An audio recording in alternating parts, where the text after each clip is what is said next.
Здравейте, тиктокаджи, здравейте, колегоречи. С какво го хранят, с какво го поет нашият канцлер Мерц? Представа си нямам, обаче той взе да се репче на американците, балва. Онзи ден ги подхвана и рече: американците нямат никакви планове за преговорите. Нямаха стратегия и при започването на войната с Иран. Сега персите ги унижават. Унижават цяла една американска нация. Яша тигре, гурбечията се гордее с теб, балва.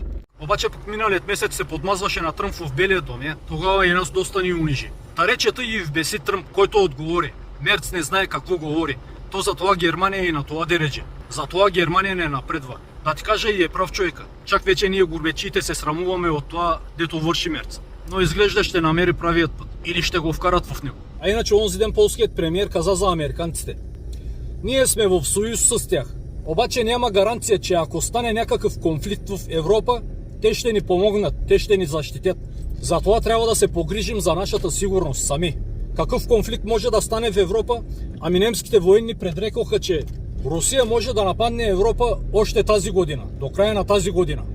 Нали знаеш, те даваха едни дати 2027-2028, тогава ще нападне Русия Европа.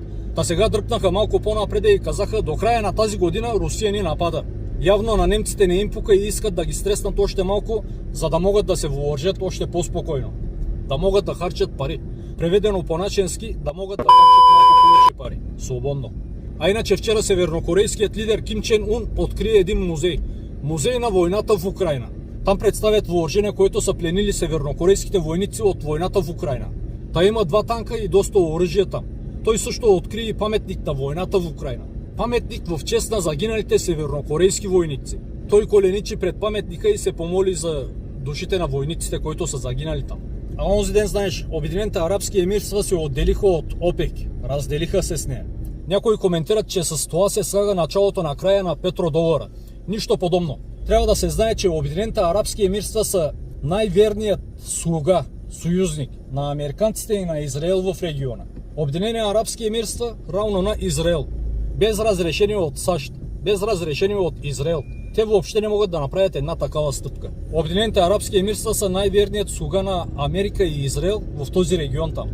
100% в това имат пръст и американците, в отделянето им от ОПЕК.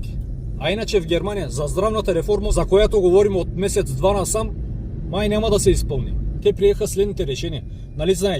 Нали знаеш, един от съпрузите, когато работи, а другият не работи, този работещият здравно осигурява онзи неработещият. Това искаха да го премахнат, обаче се отказаха.